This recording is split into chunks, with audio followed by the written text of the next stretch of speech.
Hi, I'm the Mister. I'm the Mrs. This is Peace Married Couples class. Who you say you were? I'm the Mrs. Well, I'm the Mister, but I think they understand if I'm the Mister. Well, they should. You the They Mrs. recognize. I'm just saying, but I don't think you have to say it like that. Anyhow, Anywho, I'm the Mister and she's the Mrs. This is Peace Married Couples class. See, that's what happened when you've been married 36 years.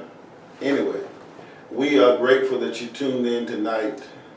It's Friday night, so we thank you for tuning in to us. We are here to, we're gonna talk. I guess we are. Huh? You don't know? But why are you smiling though? I see she's smiling because I'm here. Y'all, everybody already know that. She's smiling because I'm here. See, if I won't hear, she won't be smiling this hard. But anyway. Okay. Who the man? Who the man? You the man. There you go. See? You learn these things after so many years of marriage. But anyhow, this is our Peace Married Couples class. We've been doing this for, oh God, about 17, 18 years now. And this is the first time we brought it live to Facebook, to via our website, as well as our YouTube channel. We wanted to do something a little different to show you how and what we do so far as in our marriage class. Anytime you've been married for a number of years, yeah, some of the men out there understand what I'm talking about. Anyway, But let the women understand. Anyway, y'all know. So let me ask you, what you gonna get me for Valentine's Day? Yes, that's how you see, man. That's how you cut the conversation off right then. What you gonna get me for Valentine's? Women. It is not for Hold women. Wait, where you read it at? I ain't never read it nowhere. Why is Valentine's Day strictly for women? I want to know that. Because women show their love year round in different things that we do, and men not so much. So on Valentine's Day, it gives them an opportunity to show their wife that they love them and that they care. Men should already know that we do something all year long. Somebody out there right now, men, y'all know that was scripted. It was not scripted. Y'all, it sounded scripted. I still don't understand. I asked you a simple question. What are you getting me for Valentine's Day? Hallelujah. Ladies, if your husband is like mine, you don't ever know what to get him, because the first thing he'll say is, I don't need anything, I got everything.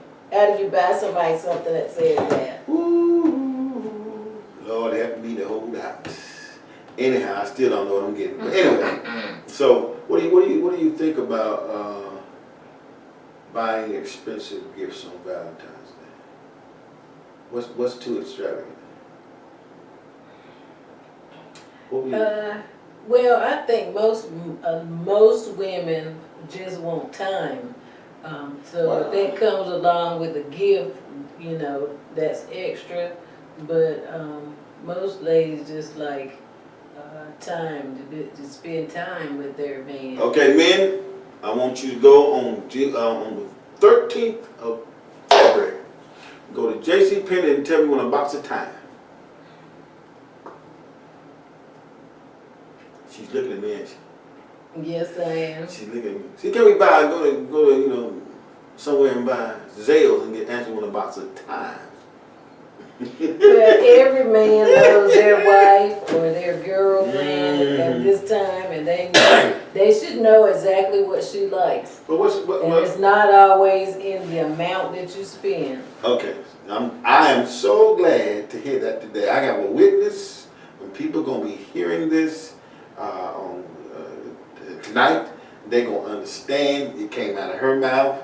It does not matter the cost. I heard it. You heard it here on Peace Married Couples class. She said it doesn't matter what the cost is. We clear? Yes. We're crystal clear. Yes. All right, so good. So since it doesn't matter the cost of what it is, But we also know that a person ain't just gonna accept anything and call it a Valentine's Day present. And we also, what you said, that the Valentine's is about love. It's about a woman's love. And so I guess men, we just bearers of gifts.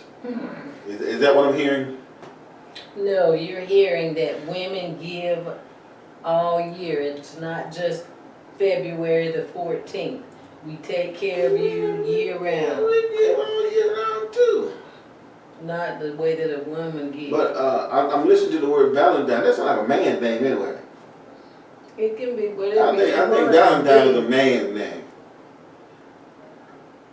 I'm looking forward to Valentine's Day 2021. Aren't you? Yes, I'm looking forward to it, and I'm sure there are other women that are as well. But you also have to look at the fact that last year has been an unusual year.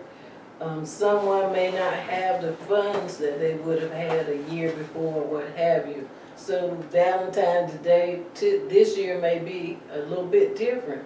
And it won't be that the person does not love you, but it may be because of economics that they're not able to give you exactly what they would love to give you.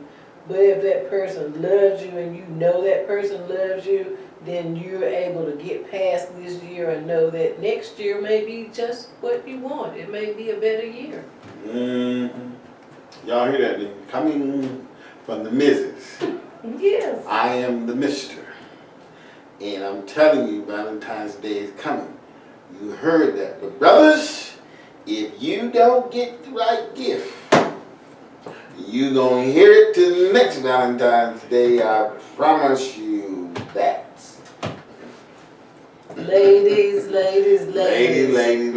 I'm gonna call Mr. Bird. You have to be understanding this year because a lot of people are out of work.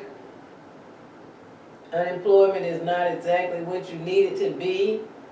And so this year, what's that song? Says, show a little tenderness, show a little kindness, show a little love. Yeah. Love whatever it is that he brings you because he's going to do his very best. I know he is. You heard it from the Mrs. In the words of a friend of mine, so what if we don't have what you need?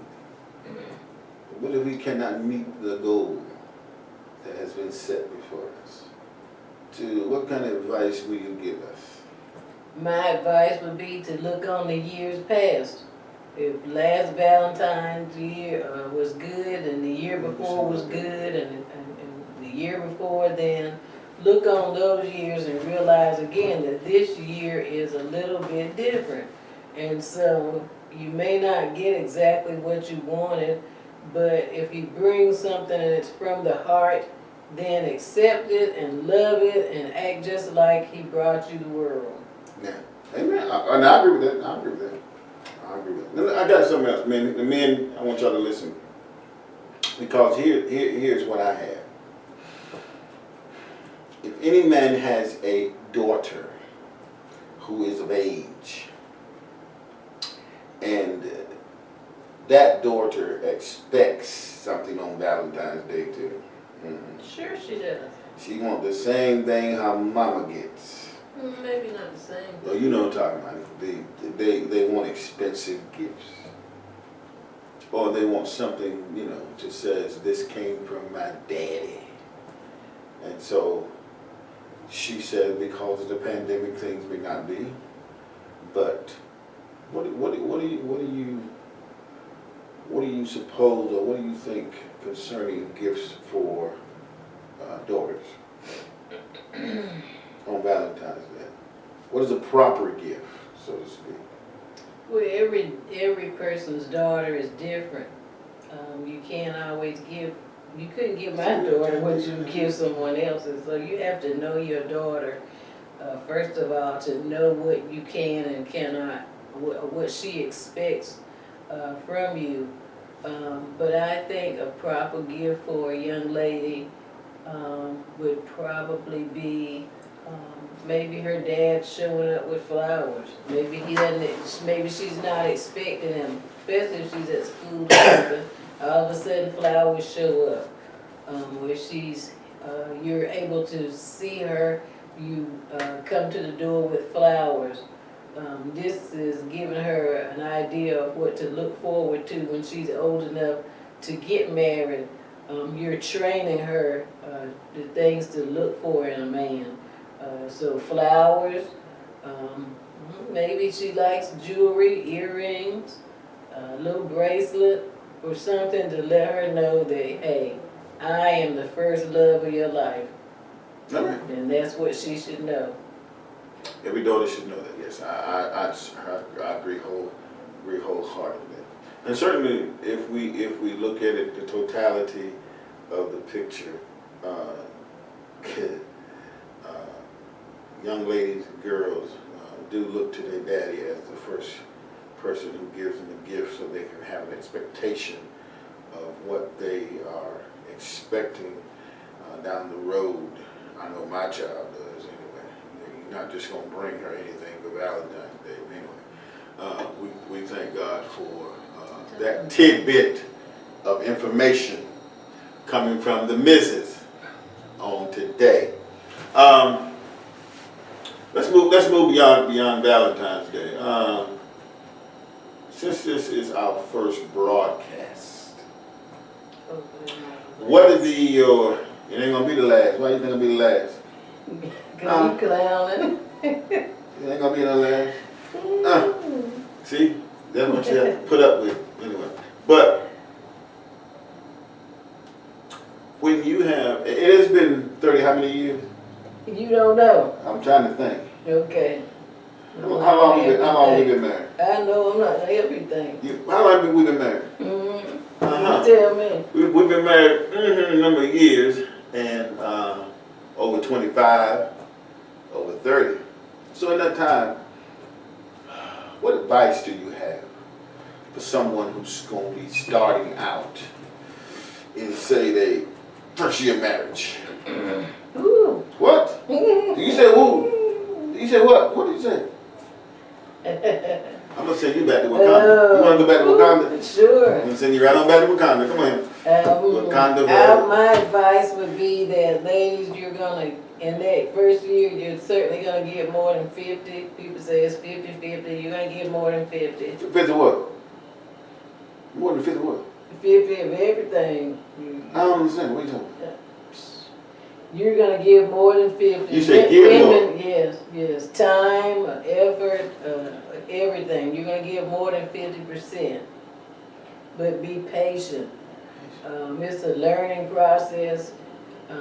And you just go, if you can get past that first year, you're gonna be okay. But you just have to know that you're gonna definitely give more than 50%. Probably more than 60. This thing keep going up. But why does it keep going up? Because that's just the way it is. Even if your husband is saved, because a lot of times they have so many more things, so many other things going on, and it's just you're gonna have to give more. You have to give more to the household. You're gonna have to give just more time. You're gonna have to give more attention to him. Yes, that's the main thing right there. Women, if you can remember that.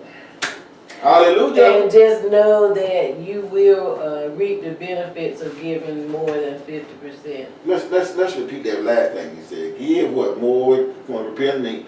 Give more time to him. Hallelujah. Yes. You can remember that? He forgot to take his medication this morning. No, I didn't forget to take mine. What is it? I had my Fruit Loops. Anyway, but here is the thing. Here's the thing. What did you learn? I know you just told me the first 5 years of marriage typically can be rough.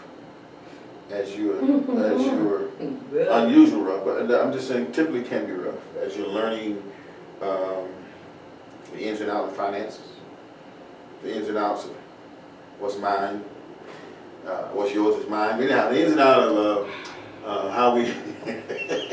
I like that. I like that. But how we handle the affairs, how things are done.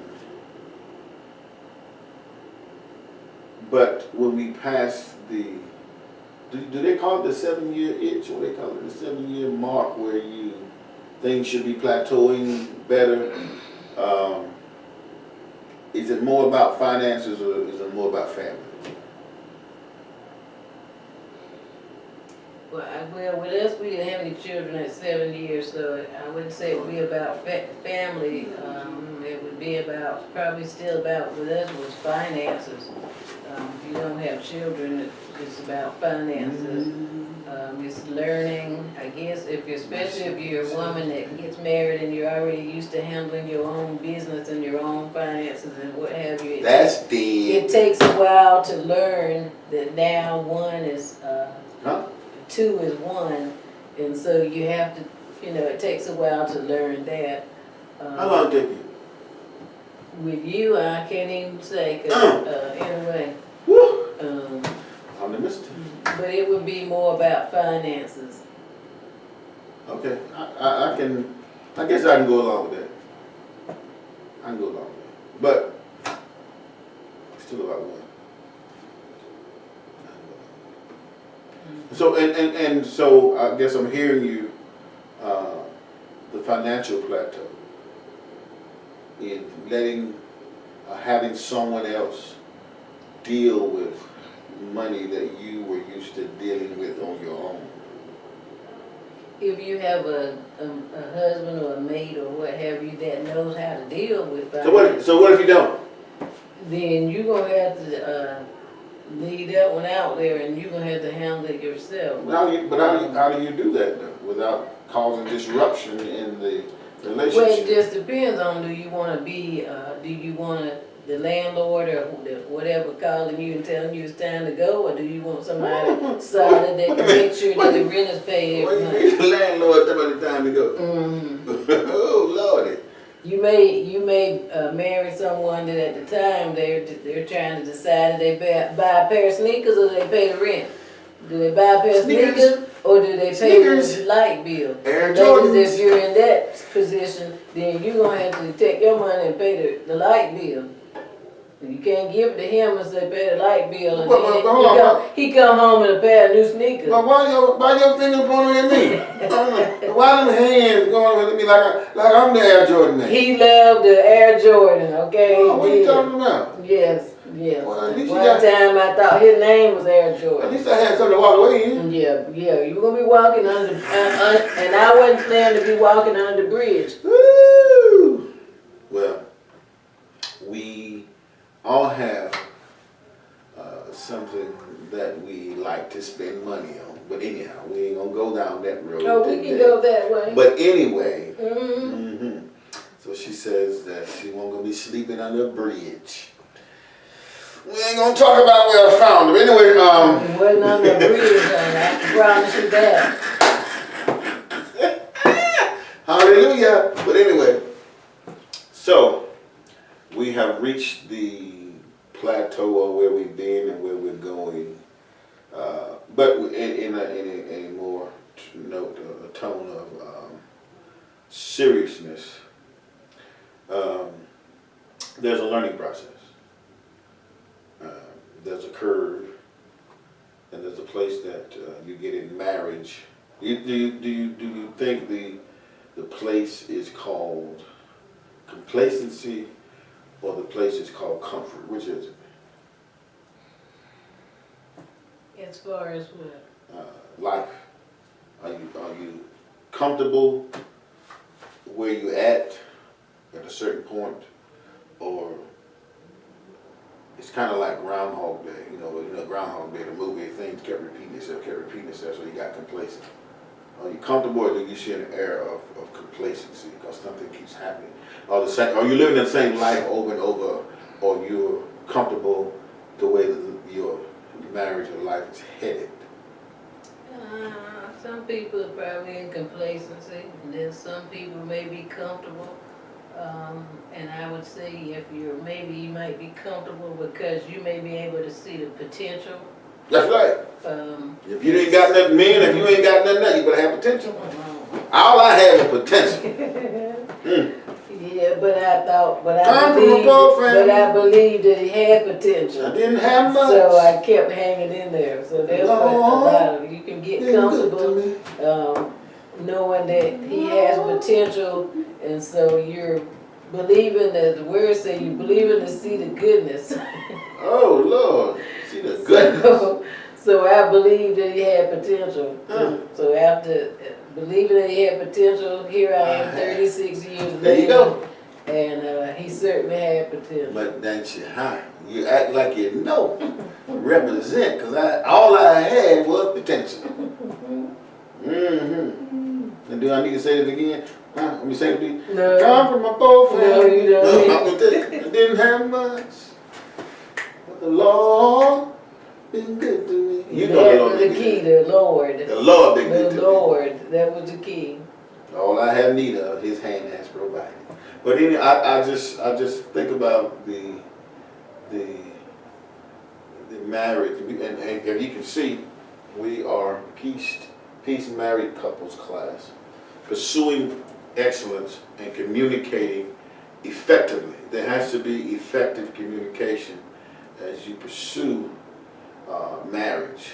Sometimes men, our communication skills are not where they're supposed to be. My greatest communication skills was to get in the car and ride. Right, exactly. But I miss it. I won't talk to you. I'm talking to them. Hallelujah.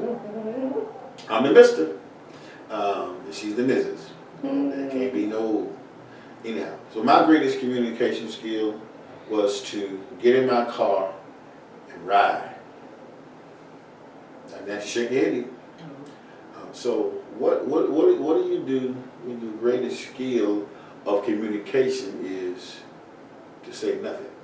How do you handle it? You didn't answer that because you were the one that was saying nothing. But I'm saying, how does that affect someone? I'm not talking about, and it doesn't have to be an argument. You don't leave it. You're not leaving necessarily because there's an argument. It's not. It doesn't necessarily be an argument situation or an argument taking place, or just where something that you just didn't want to talk about. So how do you handle it? How did you handle it? Well, in the early years, with him. In the early years, I'd be upset because I was the type of person that I was gonna definitely get the last word. There you go. I was gonna get the last word. You can't get the blood. When I'm on the road riding, you can't get the word. Okay, but you gotta come back. You gotta come back sometime. You gotta come back. So I was gonna get the last word. The last word was out the door. I'm in this car going, and they ain't got to hear nothing else. And then when I get back, she sleep. Hallelujah. The next day was gonna come. Okay. But I think the best way to handle that would have been just to sit down and talk about it and get through it. And then the next day would have been a little bit better instead of waking up upset on the very next day about the very same thing. I hear you. But but the communication skills have gotten better. I think with time, a man's communication skills will get better. But a man cleaves to that which he knows and he's comfortable with. I was comfortable with getting in my vehicle, riding and reasoning things out in my head first, and then trying to hold on to a little bit of sanity I had as I tried to figure out how to best handle any situation that drove me to the point where I had to leave in order to listen to my thoughts. And sometimes we're just not great communicators early in a relationship.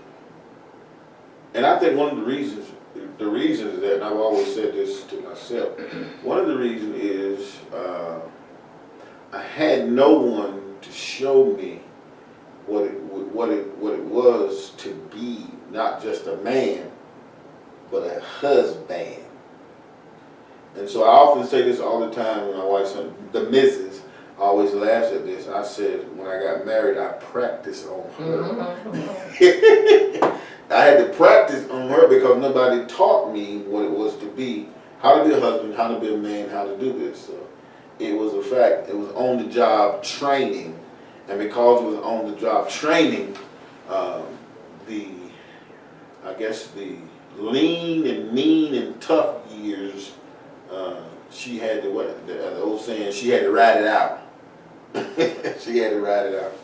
But you know, there's an old song that says, but as I look back over my life. So we look back over. So I think that's the problem with most men, you know, unless you have a father figure in the house to show you how to be a man, how to be a husband, you don't have anything to lean on to. And when you get married, the only thing you know is what you're presented with, and you're learning on the fly what it is to be like when you two don't agree on something, or when something's not working, what you're supposed to do. And if you don't know or have anything to lean on, then you do what you think is best. So it's best to have a role model, somebody, which is your father. But if you don't have one, then that's something that I think people should talk about. If you're dating someone, a man, and he doesn't have a father, I think y'all should talk about that, because he's not going to know how to be. And forgive me, ladies, my mother was a great woman of God. She raised 5 children, and she was the best woman I know. But a woman cannot teach a man how to be a man. I mean, regardless, it takes a man, like a father, to teach a man how to be a man, especially how to be a husband. And we learn, and I learned. So that's one of the things. So out of that, you don't become great communicators. We don't effectively tell the other person the side of our life that needs to be told, and what we need to be doing, what we're going through. We handle all things ourselves, and hopefully that will go further, and that we can cover I call it covering our tracks until we can do better. But we learned after 36 years that, I believe if you can help somebody, and in your experience that you've been through, if that couple won't have to go through what we've been through. What do you got to say about that, Mrs.? Well, I agree. But then you have to go into marriage not thinking if it doesn't work, I can get out of it. This day and time, a lot of people go into it thinking just like that. And it's not just people outside the church, it's people in the church as well. So you have to So if I'm tired of driving that car, I can't get another car. If you get a car, yeah, you go buy a car. But marriage, you said marriage, standing at that altar, you said till death do us part. So those vows still mean the same thing. And so you have to go in it with that kind of intention to be there through the long haul. And had I not done that, and had I not believed there was potential, then I wouldn't be sitting here 36 I'm trying to remember that. So did somebody actually say that, and I agreed to that? You certainly did. I can't remember if I'm back. Yeah, right. What does they say? Sickness and health, richer for poor. All that was said at all. Yeah, all that, yeah. There must have been an attack of lunacy that day or something going on. Well, you were the Looney Tunes, are you serious? We got it on video. I gotta see the video. Anyway. I got the paper that you signed. So y'all make sure y'all do, men, make sure you get the video. What paper? Somebody fooled that. No, we gonna find out. How we can, and one of the things I'm an extreme believer in this. You have to not only communication, but you have to keep the line of, I call it, they say communication, but I should call it has to be a humorous line. The ability to laugh has to be part of communication. Because if you can't laugh, you're gonna find yourself in a mess. Because some of the things you go through, you look back and just laugh about it. Did I really do that? Did I really go through this? Did that really happen?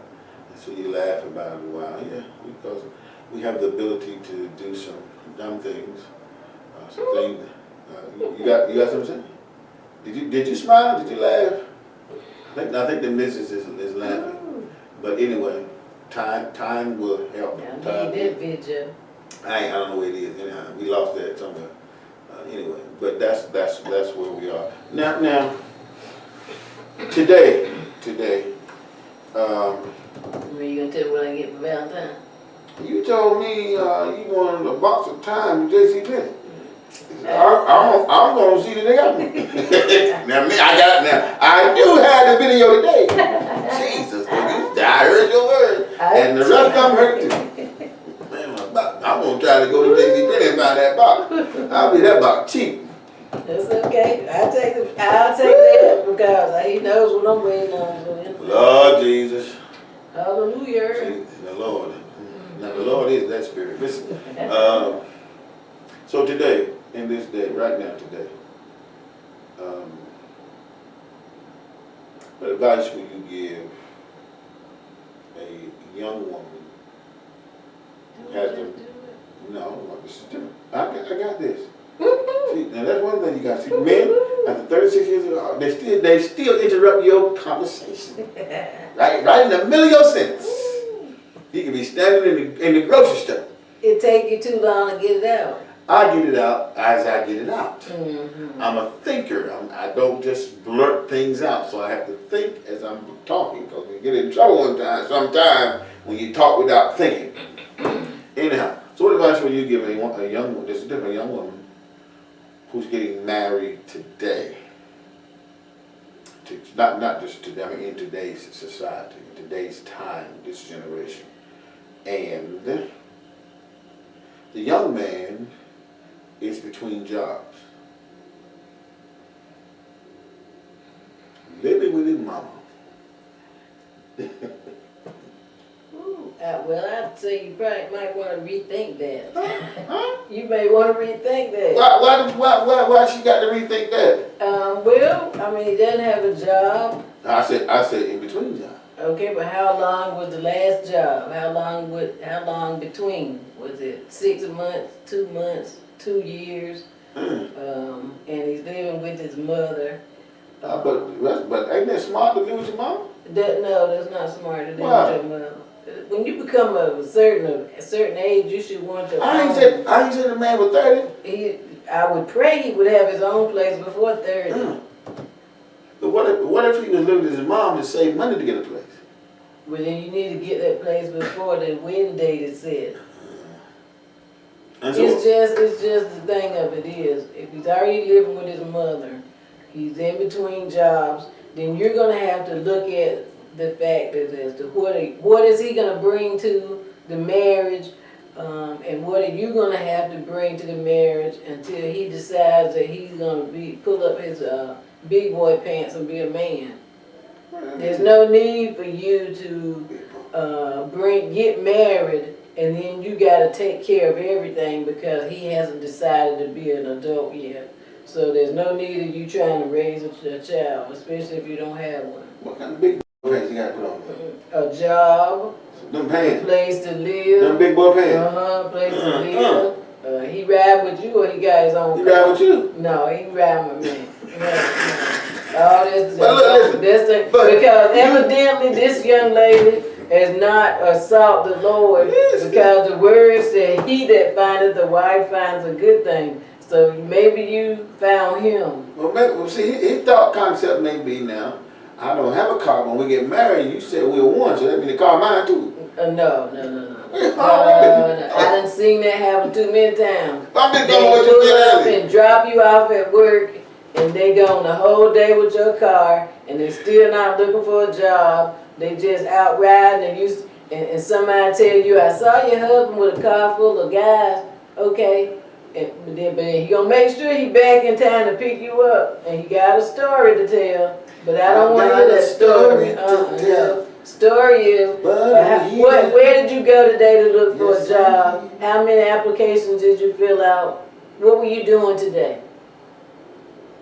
You kind of thorough with this, ain't you? Yes, I am. Oh, Because yeah, too many women get into that type of situation, and then they're working 2 jobs sometimes, and they trying to pay all the bills and trying to get this man a time to get himself together, and all he doing is sitting home all day in a video game or in your car riding all the gas out. You got to put the gas in. You got to pay for the lights he burning at your house all day. Ooh. You got to buy the groceries he eating all Well.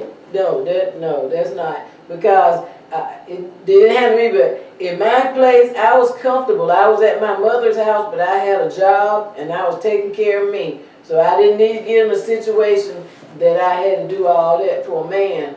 So if you gotta do all that for a man, then honey, it's not time yet, because marriage should be something that the 2 of you can handle together until God blesses him to be the man that can handle it all on his own.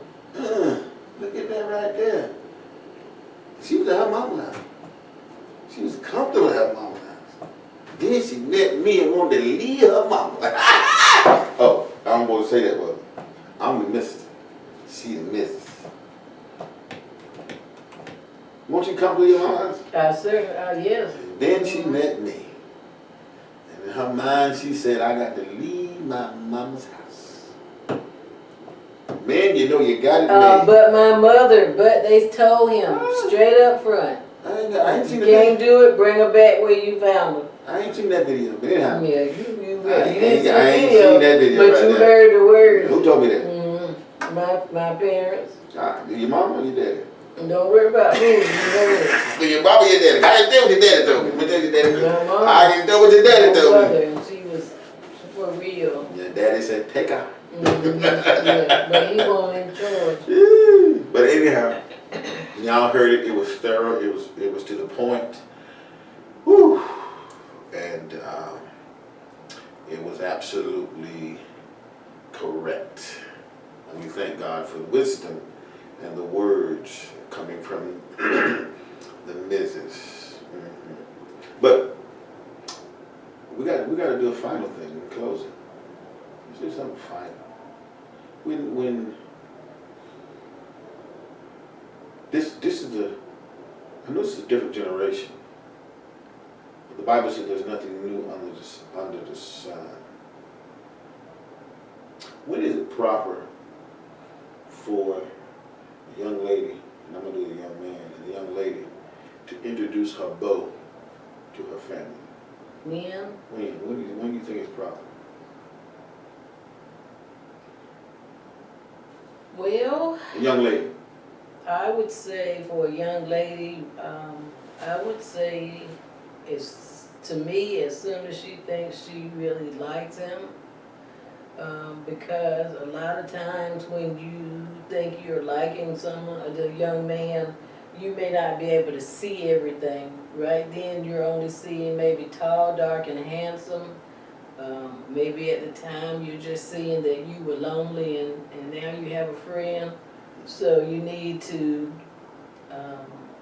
introduce this young man or young man to your parents right away, because they have vision. They would be able to see further than you can.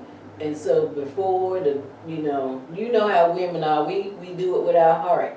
So before the heart gets into it and you don't feel like you can walk away, then go right ahead and introduce this young man. Your parents, especially if they're saved, they have discernment. They're going to pray about it. They're going to ask the Lord to show them. And God is going to show them things that you're not able to see. And then when they sit down and talk to you and tell you this, be receptive. Don't just act like, I just can't live without him. Yes, you can, because if he walks away from you, you're going to live without him. So be receptive. Listen to your mother. Listen to your parents. Look for the little things that they tell you about. And then because I promise you, a few weeks, a few months into the relationship, that young man, if his intentions are not good, you're going to start to see things. And you're going to be able to see that what your parents were telling you were the truth. But how many actually listen to their parents? Not very many. And then that's the thing, young ladies, look around you, look at your girlfriends, look at the things that they have been into because of a little boyfriend. Some of them didn't get to the ideal job or the ideal school or whatever they were planning because of a young man that they thought was the one for them, and it turned out that it wasn't. So you need to really listen to what, because I haven't been this age all my life. No, sir. I have actually been a teenager. I've been Yeah. 21, I've Yeah. been 20, I've Yeah. been 18. Look. And so I know, Yeah. and when I talk to my daughter, I talk to her and I tell her, because I don't want her to go down some of the roads that I might have been down. Yes. And I'm trying to tell her to save her from heartbreak. So you have to really have to listen. And when your parents are telling you these things, they're not telling you because they don't want you to be happy, or they don't want you to have love in your life. But I'm a stickler on the fact that the word says, he that findeth, let him find you. And not only that, pray about it. Don't be so eager to say I have a boyfriend or put a ring on it. Did I find you? You did. Where I find you? Mm-hmm. At your mama's house. He said, be thinking, put a ring on it. Mm-hmm. Is that what they put a ring on it? You put one on. Whatever. Anyhow. All right. And the young man, I tell you now, when a young man knows what he knows concerning a young woman, it's usually he's found someone that has his mother's qualities. And when he brings her to meet his mother, it's because of that. He saw something in her that was in his mama. I had your mother quiet. I said he saw something in her that was like his mother. Huh. There you go, Mrs. Mm-hmm. And so that is a step, that is a giant step for any woman. If a man says, we're going to my mama's house, it is for her to set her seal of approval on what he is looking at. And that doesn't mean he has to have that. But 9 times out of 10, if mama likes her, he know he has to go here. But if mama don't like her, if mama's, come here, boy, let me talk to you right now. Why you bring that hussy up in here? Oh, man. There you go. You have my mama's talking. Why you bring that hussy? I'm trying to tell you, there was something just about her didn't feel right to my spirit. And your mother would say that. She would certainly tell you the truth. She would tell you whatever was wrong. Come here, baby, come here. And then she had the ability, she just wouldn't tell, she would tell you, the woman. Sure she would. She come here, let me tell you something. You're not right for him. But if she ever cooked for you, that means you were the right one. Hallelujah. She cooked for you, you were the right one. So we have an understanding of those things, and we praise God today for that. We have that understanding, and we can look back now and see. And also, you can educate others as we move forth. But the main thing is, if you're pursuing excellence, there has to be an excellent communication method that you must do in order for peace to be in the marriage, for peace to be in the house, for peace to be operating in what you're trying to do, in order that longevity may take place in any marriage. I guess next time we'll talk about something else too. Mrs.? I guess we will, mister. I guess we will. This has been Peace Married Couples Class. I'm the Mr. And I'm the Mrs. Good night.